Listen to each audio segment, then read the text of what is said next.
That's right, I'm a stay-at-home dad. Thank you for the, God, that was... You know, when you say stay-at-home mom, everybody's like, that is the hardest job in the world. Give her a lot of respect. But if you say stay-at-home dad, everybody's like, what are you, lazy, this guy? This guy makes her work, get a job. You know? A lot of times when you're a stay-at-home dad, people think you're a great father, but really you're just a crappy mom. Because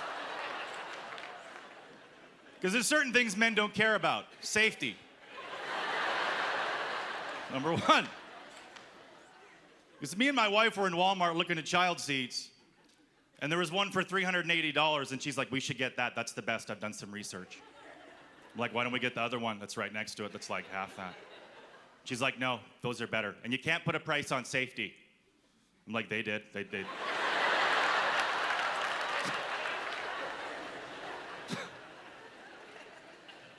And why get the expensive one? It's not like I'm buckling them properly. Let's face facts. I have a 5-year-old and a 3-year-old, and I'm taking the 5-year-old to kindergarten, right? And he can buckle himself, you know, just top and bottom. Boom, he's a human. He can do it. Top, bottom, done. My 3-year-old, not as bright. So he just does the top like any monkey can do, and then waits for me to do the bottom like he's the Queen of England. So I went to do one, right? But I pinched his skin.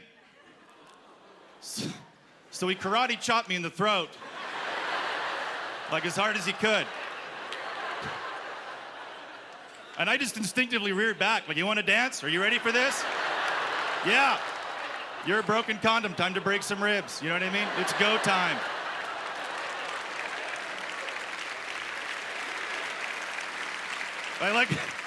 Thank you for clapping at child violence.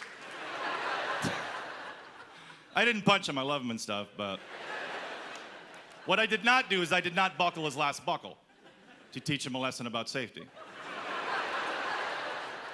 So I get in my seat, and we're late, and I'm angry. So I start driving, and my 5-year-old's like, Dad, you didn't buckle Sam properly, that's not safe. And I was like, just shut up, we're late. Just shut up, shut your mouth, we're going. I didn't think I was gonna be a shut up parent, but I say shut up to kids. Sometimes I'll say shut your mouth. They never shut up, they never do. But it's very therapeutic to look at a little person and go, shut your mouth. So, we get to school, right? What I did not know is there was a police officer doing a seminar for children that day. So the cop's talking, and at some point my son goes, excuse me, Mr. Policeman. My dad didn't buckle my brother this morning. And he goes, well, you tell your dad that's not safe. And he goes, I did. And he said, shut up, shut your mouth. I wish you're never born. I hate you.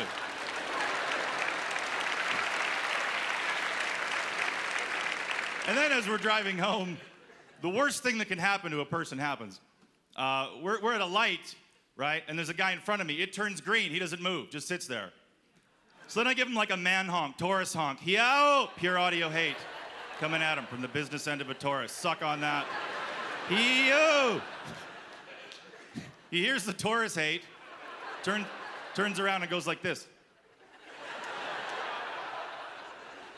And I was confused, but then horrified.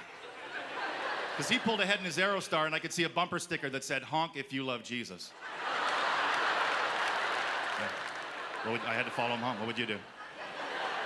And I can't just let him go his way, me my way, thinking we both love Jesus. That's not happening. So we get to his place, and I'm not even angry anymore. Gravel road kind of took it out of me. And he gets out of his car, and I'm like, hey, remember about 45 minutes ago? We were stopped at a light, it turned green, you didn't move, I honked. I just wanted you to know that honk wasn't for Jesus. And he looked sad. And then I got back in my car thinking my children would be traumatized by this event, but they were not. They were just on their phones, staring at screens like it never happened. Because kids are very tech savvy. Like even my 3-year-old If I'm telling him information he doesn't want to hear, he'll swipe my face like I'm an iPhone. Like he can move me to the next conversation. I got fat head. That same shitty. You know? I think every generation of parents screws up their kids just by accident, you know? Me and my wife, we want our kids to be healthy. So we eat fruits and vegetables in front of them and make them eat it too and just drink water and stuff. So we think that's good. The problem is then they go to sleep. And one of us goes to A&W and gets $40 worth of crap. We're eating cookies, drinking pop, cramming calories, getting fat. The only problem is our kids only see us eating good food. So they think that's what made us fat. So at some point, somebody's gonna be like, you want some kale chips? And my kids would be like, no, that gave my dad diabetes. I think I better lay off of that. Carrot sticks gave my mom cancer. Let's back off. My wife is gonna hate that joke. And she's one of these ladies, too, that thinks women are smarter than men. You know? Shut up! Shut your mouths! The campaign to make women seem smarter than men starts at birth, too. I didn't even know that till I had kids. Like, I'll tell moms about my 3-year-old, I'll be like, I'm worried about his speech, he's not talking much. And every mom says the same thing, they're like, don't worry about it, he's a boy. They're so stupid. They start out real slow, and then they never quite catch up. You guys are a lot of fun. Enjoy the rest of the show. Good night, Winnipeg. Thank you very much.